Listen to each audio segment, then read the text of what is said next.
Collector గారి గదిలోకి వెళ్ళాలి అంటే ముందు బిళ్ళభటుడి అనుమతి తీసుకోవాలి అని చెప్పి పూర్వం పెద్దలు చెప్తూ ఉండేవాళ్ళు.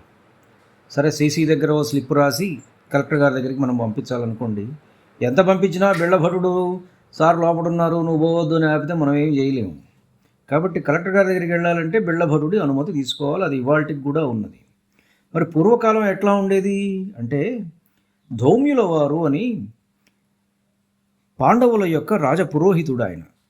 పాండవులు అజ్ఞాతవాసం గడపడానికి విరాటరాజు కొలువులో చేరడానికి ముందుగా ధౌమ్యుల వారు పాండవులకు చాలా ఉపదేశాలు చేస్తారు. ఆ ఉపదేశాలలో చాలా గొప్ప గొప్ప మేనేజ్మెంట్ ప్రిన్సిపల్స్ ఉంటాయి.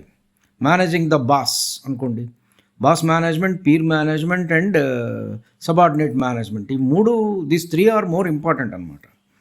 అవి నేను మీకు ఒక్కొక్క శ్లోకం ఒక్కొక్క రోజు చెప్పుకుంటూ వస్తాను. దృష్టద్వారో లభేద్ద్రష్టుం రాజస్వేషున విశ్వసేత్ తదే వాసనమన్విచ్చేత్ యత్ర నాభిపతేత్ పరః. రాజుగారిని చూడడానికి ముందు ద్వారపాలకుని అనుమతి పొందాలి. రాజసంపదల మీద మక్కువ పడరాదు. ఇతరులు ఆశించని ఆసనాన్నే కోరుకోవాలి. అంటే ఎవరు కూర్చోడానికి ఇష్టపడని కూర్చొని ఆసనం మీదనే కూర్చోవాలి. అంతకుముందు ఎవడో అక్కడ కూర్చొని పోయాడు, లేకపోతే ఫలానా ఆఫీసర్ ఎదురుగుండా ఉన్నటువంటి సీట్లు కొన్ని ఉంటాయి, లేదు ఆయన పక్కన కొన్ని సోఫాలు వేసి ఉంటారు. కాబట్టి ఎక్కడ కూర్చోవాలి అనేటువంటిది కానీ కూడా మన ఎదురుగుండా ఉన్నటువంటి ఆ బాస్ గమనిస్తూనే ఉంటాడు.